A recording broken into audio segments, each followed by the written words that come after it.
I'm going to paint a small picture for you. Now close your eyes and let me know what this sounds like. You go to bed at night and you doom scroll on your phone for about an hour. You ingest every piece of news that you can within that time period. Then you wake up in the middle of the night, you glance on your phone looking for some big telegram announcement or a message. You're looking at your phone, squinting your eyes, trying to see the blurry words and trying to make sense of what's going on. You don't amount to much, so you put the phone back, you go to sleep, you wake up in the morning and you pick up right where you left off. And we look at our lives and a lot of times we catch ourselves saying, what are we doing with our life? It feels like we're taking advantage of what the world has to offer, but then our family and friends back home are living a nightmare every single day. And the funny thing is there's 3 recurring topics that come up, and that's what'll happen in the projection of the war if the Strait of Hormuz stays closed, what's going to happen to oil prices all around the world, and how is that going to affect energy costs. And the third one is, what are we supposed to do living here? Those are 3 things that keep coming up. And in this episode, I won't be telling you about what I think will happen if the Strait of Hormuz remains closed for the remainder of the war. I'm definitely not going to analyze how the cost of energy is going to go up and how that's going to affect our day-to-day life. But that last question right there of what are we supposed to do here, living in the West, I might have a little take on that. And that's what we're going to be discussing in today's episode. So let's get the show started. Welcome aboard Middle East Airlines. والمتوجهة إلى طيران الشرق الأوسط يرحب مدينة تونس العربية. A few weeks ago, I recorded a live podcast and I asked the crowd to raise their hands if they had a family member or a friend that has either lost their house, lost a life, or was displaced back home. And I just told them to raise their hand, and almost every single hand in that room shot up. So that means this war, what's happening overseas, is very personal to us. It's affecting every single one of us on a very personal level. But the point here is not to avoid the pain that you're feeling. It's to understand it. And if you know anything about how I like to understand the world, is asking the question, what and why is happening first, before getting into the solution. I need to understand these feelings that I'm feeling. Where are they coming from? Are they normal? Is there anything about what's happening that is out of the ordinary? Because look, me and you both are experiencing a lot of these emotions, and we're going through these events for the first time in our lives. Maybe the wars that happened before you were not that cognitively mature, so you really couldn't understand your emotions, you couldn't understand what was happening. You have bits and pieces of memory of what you thought happened, but this is real. You know, we're all grown up and we have to understand what are the consequences of what's happening on us. And I believe that you have to know that before finding the solution. So let's get straight into it. The first concept that I want to introduce to you is called learned helplessness, and this is a term coined by researcher Martin Seligman back in 1967. Here's what Martin did. Seligman got 3 groups of dogs, group 1, group 2, and group 3. Group 1, he administered an electric shock to them, but alongside the electric shock, he also placed a lever, and if they pressed on that lever, they were able to escape. So again, group 1 administered an electric shock. If you press on the lever, you were able to escape. Group 2, he administered the shock without giving them any means to escape. And group 3, they didn't do anything. They were just a control group. So there was no need for an electric shock and there was no way to escape. Just a control group. Later, all 3 groups of dogs were placed in an environment where they were administered shocks, but there was like a low barrier where they could have easily jumped over. Now, in your opinion, which groups jumped over that barrier? It was group 1 and group 3. Easily administered the shock, jumped over the barrier, and got into safe space. Group number 2 stayed there and didn't even attempt to jump over the barrier, because group 2 learned before that nothing they did ever mattered, because they were in an environment before that just shocked them without any means of escape to them. So now when they're in an environment when they can escape, they didn't register it as such. They just laid down and whimpered, although the escape was right in front of them. It was very easily accessible. So what do we understand from Seligman's experiment? When living beings are repeatedly exposed to suffering, they develop the psychological state that says you cannot change your situation no matter what you do. So you shouldn't even try.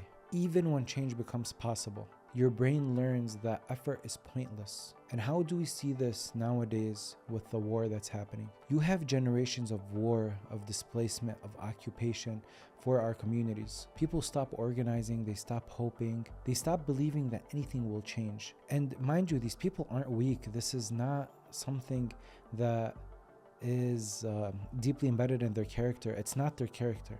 This is a psychological process. This is their nervous system telling them that their environment cannot change no matter what they do. And you'll hear this a lot. People will say, so what's the point? Why even try? And now later in the episode, we're going to talk about the solutions. Like what can you do to combat these things, to combat these feelings? But I'm still going to tell you what Seligman found later on. Seligman went on and coined the term learned optimism. The idea that just that helplessness is learned, you can also learn optimism, and that comes from small acts of positivity that you do during the day. These small acts have to register with your body that you are in control. And when these compile, you start to understand that, okay, there are things obviously in the world that we can't control, but there are things that we can control, and you can't just take an all or nothing approach to this. And in every tradition, in every faith, across the board, there's a relation to this. Have you ever heard that God does not change the condition of a people until they change what is within themselves? This is what we're talking about. This is the concept that we're trying to explain. We have to change what is in ourselves, and then through that we can change our circumstances. The second term that we're going to discuss here is called compassion fatigue, and this is what me and you feel a lot. This is when we are exposed repeatedly to other people's suffering, and this happens all the time through the news that we consume over the phone, through the stories that we hear our parents tell us about what's going on back home. And this comes from research that happened at Tulane University in 1995 by Charles Figley. Charles Figley studied therapists, nurses, and emergency workers, typically people whose job is to absorb other people's pain. And he found out that repeated exposure to these pains led to something that he called compassion fatigue. This is also known as secondary traumatic response. And this is not the same as regular burnout that you might feel. This is, if you want, the emotional cost of caring. Some symptoms of compassion fatigue are emotional numbness, reduced empathy, irritability, difficulty sleeping, feeling disconnected from loved ones, and a sense of hopelessness. We are living this every day. Every time you pick up your phone and you see someone's house just got destroyed, or when you know that your family members are running around with nowhere to, sleeping in their cars, they have nowhere to go, they can't really find food, they have no money. When you see people dying and you see the bodies of people that you feel like you belong to, these are people back home, these are people that you probably passed by on the street, and then those same streets, not only do they not exist, but the people that used to walk these streets don't exist anymore. And our brains don't fully distinguish between I'm seeing this but I'm this far away from it, and I'm seeing this and I'm actually very close to it. There's a gray area there in our brain. And what made me think more about this is Figley's research group, if you will, like the nurses, the psychologists, and the emergency workers, for the most part, they're trained and they know what they're walking into. They understand that they have to absorb this type of trauma. And in many cases, they are also trained to deal with it. But me and you, we have zero psychological infrastructure to absorb that type of trauma. So in a sense, it's more extreme on us.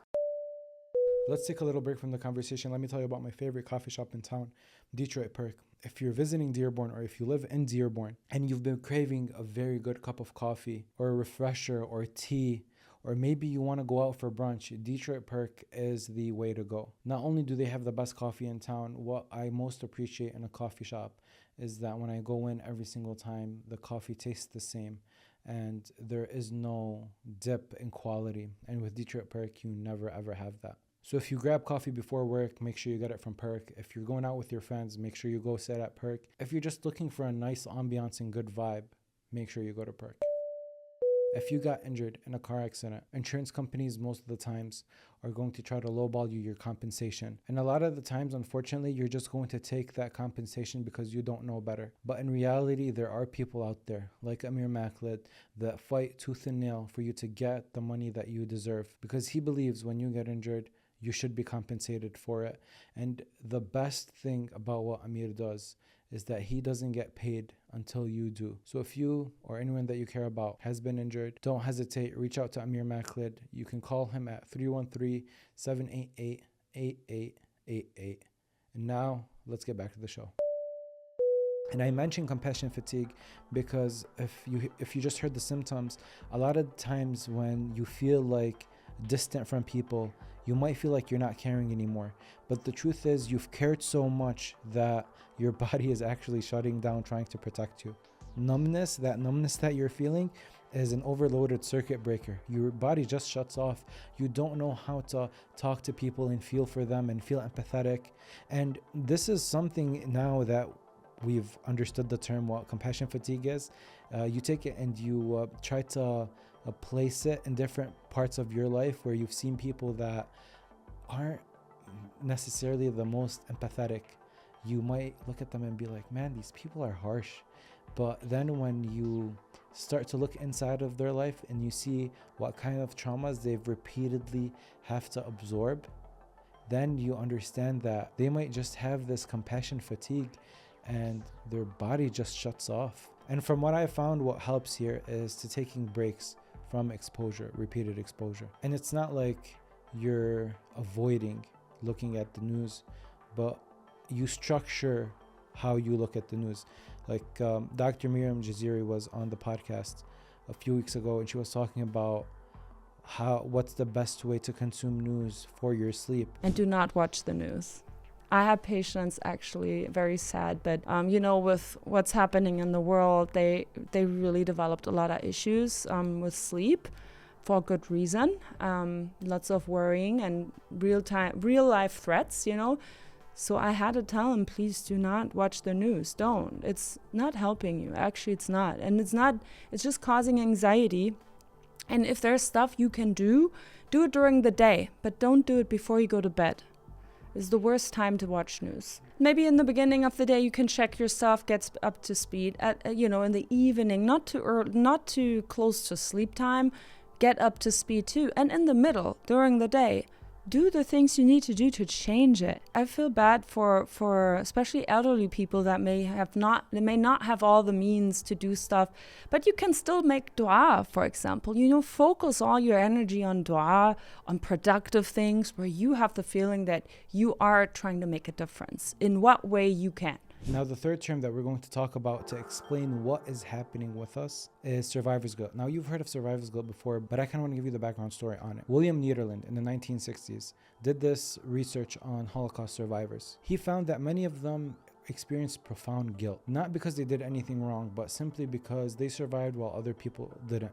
And the brain here has a hard time because your brain always looks for a reason. So when you see that your cousin is going through all this hardship, but then you are not, the first thing our brain does is ask the question, why?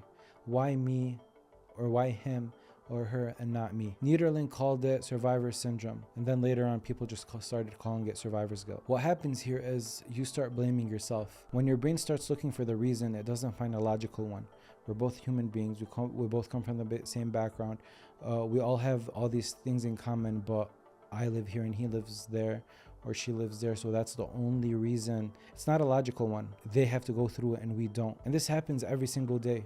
You're sitting, eating with your friends, and then you remember what's going on back home, and then you feel like you're not supposed to enjoy your meal, or you can't enjoy your meal. Or this happened in front of me the other day. Someone was playing with their kid, and automatically they remembered that a lot of families back home are losing their kids. So they felt profound guilt. They felt so bad that they were just able to be there for their children, and others didn't have that same privilege. Or this used to happen when we were in school and we used to study, and these things and these conflicts would break out back home. We would be studying in the library and we would say, this is so stupid.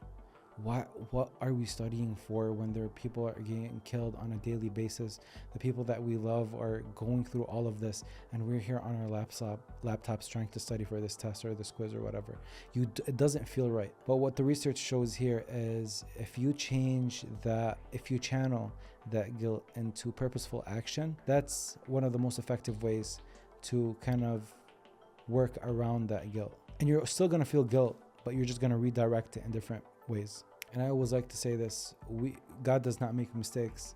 So we're here for a reason. So if God chose for you to be here, there's a ceiling to your potential that you probably haven't gotten to yet, but you need to figure out, because that potential can hopefully help them back home in whatever they need. Now we're going to switch to a different part of this episode.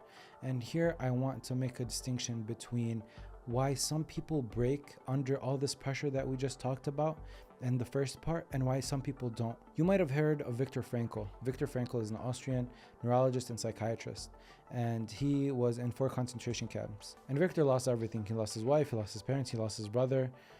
In these camps, he had nothing left. But then he found something that would become the basis of his work. The prisoners that survived psychologically were not physically the strongest. They were the ones that held a sense of meaning, whether that was reuniting with a loved one, finishing a piece of work, or maybe channeling that suffering into a spiritual connection. But he found that those who lost their sense of why deteriorated rapidly, often dying within a few days of giving up. And this was probably his most famous insight. He who has a way to live can bear almost any how. This became the basis of what we call now logotherapy, which is a therapeutic approach. The primary human drive is not pleasure, and it's not money, and it's not power, it's meaning. And Viktor Frankl found 3 sources of meaning. Number 1 was creative meaning, and that's what you give to the world through creation, through your work, through contribution. Number 2 is experiential values. This is what you receive from the world, from love, beauty, nature, and connection. And number 3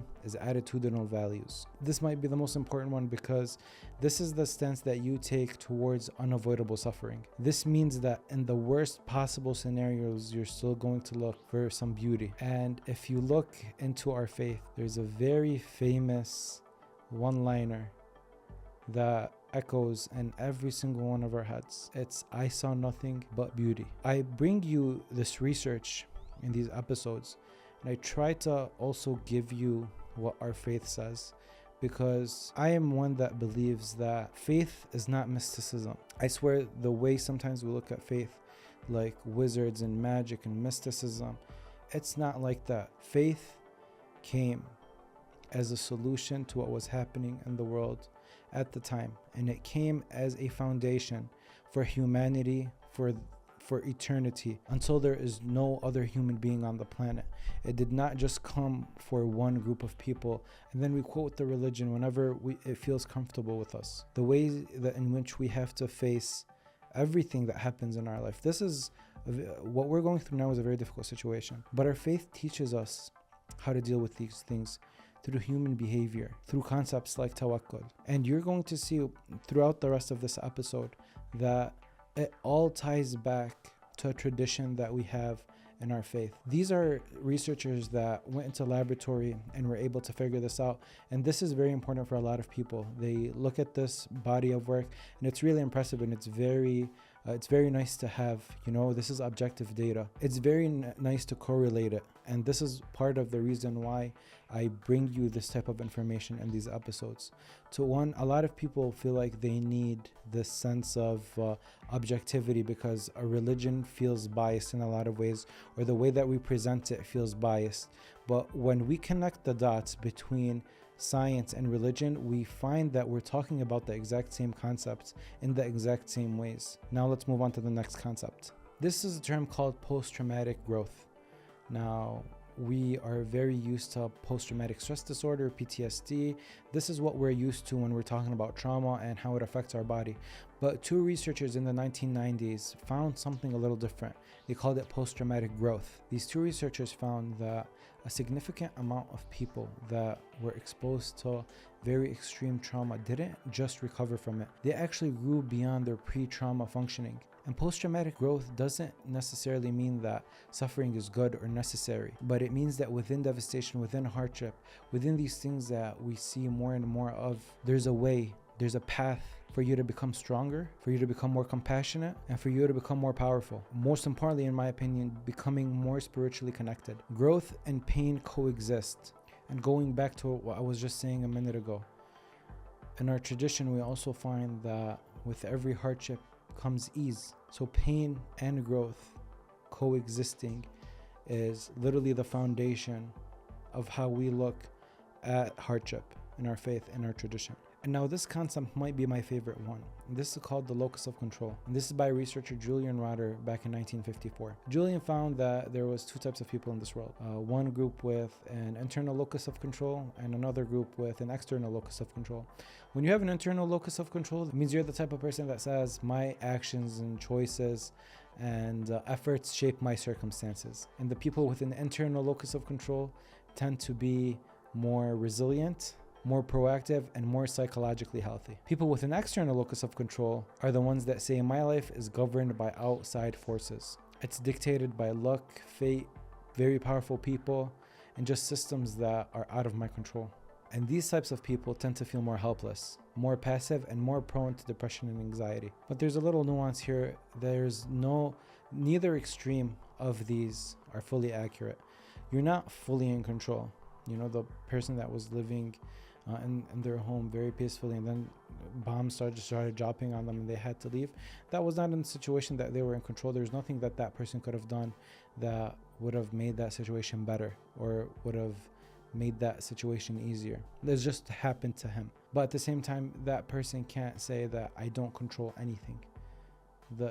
My whole life is out of my control.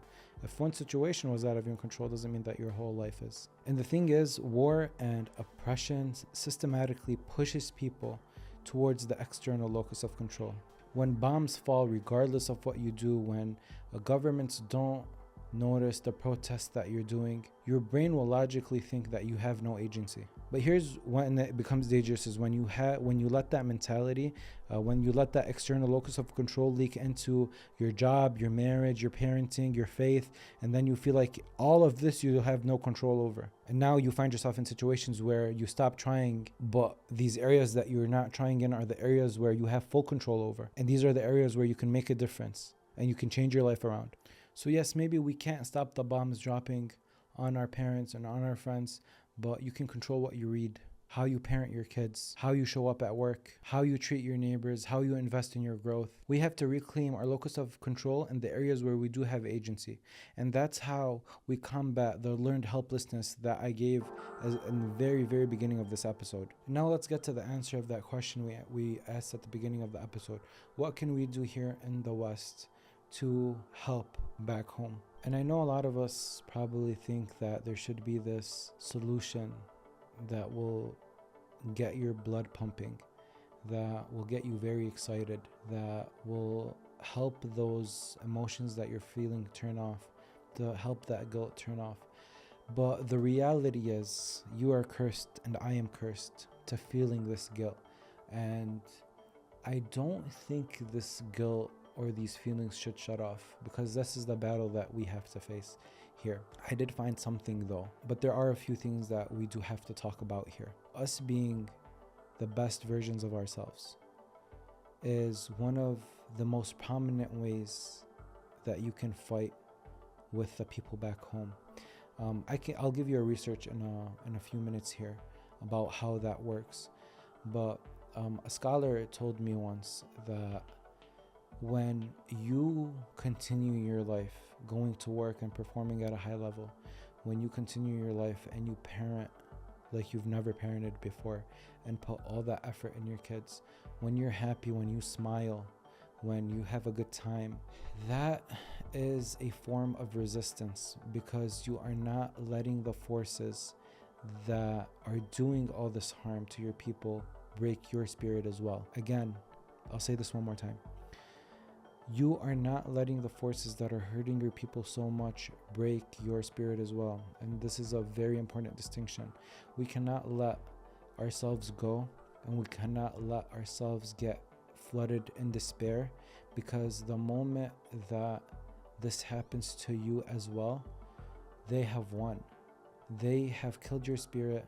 They've displaced them from their homes, and now all the fronts of this war are lost. And look, a lot of us here have gotten really knowledgeable on how these wars work and how armies operate and how chains of command work. And one thing you understand is that war happens on many fronts. you get the idea that there is a part that you have to play and the part that they have to play back home. And the part that you have to play here is not letting your spirit die, is to become bigger and better at whatever you do. If you are an engineer, become the best engineer you possibly can be.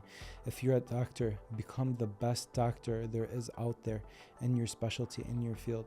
Aim for excellence. If you're in the media space, make sure you grow a gigantic media company that challenges mainstream media and that challenges these outlets that are trying to put you down. There aren't too many physical therapy places in town that take care of your insurance claim for you, but Thrive Physical Therapy in Dearborn does that. Not only do they help you recover from the injury that you sustained during the accident, but they also take care of the claim for you. And their main thing is wanting you to focus on recovery and not worry about any paperwork or any of the things like that. Just worry about going back and being your old self again. And you can book your first session with Thrive through the link in the description of this episode. And now let's get back to the show. The research that I was mentioning a few moments ago was by Jonathan Haidt, NYU Stern School of Business. This happened in the 2000s. Haidt studied what happens in people's bodies and minds when they witness acts of moral beauty. So moral beauty could be extraordinary generosity, courage, sacrifice, or compassion. He found that witnessing goodness triggers a distinct feeling or an emotional state that he called moral elevation. The actual physical response is a glowing, warm feeling in the chest, maybe being moved to tears, and the brain imaging shows an activation in the vagus nerve, which is the same nerve associated with social bonding and compassion. And after you experience moral elevation, people are more likely to want to help others, to want to do these acts of good themselves. So being good and performing well and doing these acts are actually contagious. But this is how this translates to me and you. If someone is witnessing an act of excellence or an act of good that you're doing, that act of good has a ripple effect in the people that are around you. And the ripple effect of that changes the way a community operates here and back home. And then we also mentioned Tawakkul. And here I have to tell you that in my, let's call it very shallow understanding of what Tawakkul is, you have to be put through very difficult situations. You have to be in a place where you can't really see what's in front of you to be able to take that leap of faith and call it Tawakkul. When things are very visible, when things look very good, and you take a step which you may deem as courageous, that's not really courageous because you see that the coast is clear for the most part. But when the waves are really high and you can't really see what's in front of you and you feel scared, that's when Tawakkul really comes into play. And Tawakkul requires you to prepare fully, to perform at your best. But at the end, you have to let your Creator do his thing as well. You have to learn how to let go what you can't control. And you don't have to be a Muslim to understand this. If you talk to any athlete, they can probably talk to you about training really hard, at the same time trusting the process. And they could also attest to times when they trained really hard and they choked under pressure because they did not trust the process. They tried to force it. Parents know this as well. You can try to raise your kids in the best way possible, but then you also have to let them go and explore for themselves. Versus the parents that try to teach their kids everything, but also try to over control every single aspect of their life. That is not tawakkul. You are still physically trying to maneuver this machine, although it's in a place where it's really out of your control now. Tawakkul is a universal principle. Islam just gave it a spiritual dimension 1400 years ago. The last thing that I want to talk to you about is the over posting on social media and making that your whole personality. So let me preface this by saying that sharing what's happening overseas on social media is a very important thing. We should do that. But there's consequences to that on a psychological level. So there was this research done at the University of British Columbia in 2014. The research was examining what happened to people when they were engaging in low-cost public acts of support, like signing online petitions or changing their profile picture on social media. They found something that was a little counterintuitive. People who performed these tokens of support were less likely to take any meaningful action moving forward. The brain registers this public act as if I've done my part. The social signal has been sent. Other people see that I care. And the psychological need to act is satisfied. And what's funny isn't that these people are insincere. I'm not saying that. I really believe that everyone that's posting on social media is very sincere in what they're doing. But the brain is very efficient. So when you share on social media, the brain triggers that as to say, hey, I helped. That means that motivation to help, that drive drops. And on the flip side, the research showed that the people who helped in private and did unanimous acts of support, for example, donating without posting about it or volunteering without announcing it, they were significantly more likely to take meaningful action moving forward. Because when the act is private, the brain doesn't register what you're doing on a social level. It doesn't get the social completion signal. So the motivation to do more stays alive. I'm not shaming people for sharing what's happening in the war on their stories, but we have to understand that there's a large chunk of people that are sharing every single day on their stories and they still feel empty. And there's a psychological reason why, because that act is triggering your brain to say, I helped, although nothing meaningful came out of it. The research says when your input creates real outcome, that's when you feel satisfied. It has to be a real tangible contribution. And look, some of you have given money and you still feel like there's a burning sensation in your heart. And you're gonna tell me, Jafar, that's pretty tangible. When you give money and someone eats, that's tangible. And you're right. And I think if you see how much the amount of money that you're giving is helping back home, like if you see how much food you're getting, and what that means to the people that are actually on the ground, you would have a different perspective. We just have gotten pretty numb to the idea of $100 or $200 or $300. It doesn't feel like much to you, but on the ground, it does make a very big difference. And another point that I want to mention here is it's okay to feel that you're not doing enough. Because if we're being honest, we probably aren't. We could probably still give a little more. And this war is ongoing. So even if you gave $100 last week, that $100 was allocated for food. But the people that you gave food to last week still need food this week. So we have to give another portion of money this week and next week. And for I don't know how long this war goes, we are always going to need to be giving more.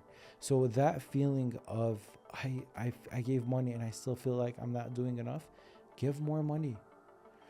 We were talking to someone close to us that was on the ground the other day, and they told us that rivers of money would not be enough to take care of the crisis that's happening in schools and tents, and with all the displaced people and people not having a place or shelter. There is not enough money that we can give. So honestly, good. Don't send a couple $100 and feel like you checked off your task list and that you're good to go. No, having that feeling of, should I give more? Yeah, you probably should. I probably should. We all should. But you have to understand that that dollar that you sent overseas, that put food in someone else's mouth, someone that was really hungry, someone that was really thirsty. You were able to contribute in getting this person food and water. If you made it this far into the episode, I can reveal this stuff. I'm working on an episode where I can get you the stories that are happening on the ground, to get you that visual of what is really needed to fill the gaps in the society back home. And if we were to wrap this up, we explained why you're feeling the way that you're feeling and that you're not crazy. These are very normal psychological events that happen in the body when they're exposed to such trauma. And then we distinguished between which type of person breaks under this trauma and which kind of person grows through this trauma. And then at the end, we talked about solutions. And the two main solutions here are for you to become the best person ever and really put in that work on yourself, because again, God does not make mistakes. If you're here, then you have to serve a purpose. There's a purpose to serve, whether it's in your parenting, whether it's in your job, whether it's in your career, whether it's in your local community. You have a purpose to serve. And the other thing is to give, because no matter how much we give, it is not enough. Alhamdulillah, we live in the West. A lot of us are very blessed to be living above our means, but that means when our communities are in a crisis like this, then we have to step up and we have to give back. Thank you guys so much for tuning in. This episode was highly requested since the beginning of the war. I hope I did my due diligence and I brought you some value, and I would love for you to give me more ideas on more solo episodes, because if I'm being honest, I learned so much from prepping for them, and they make me a better person. So again, thank you so much, and I'll see you next week.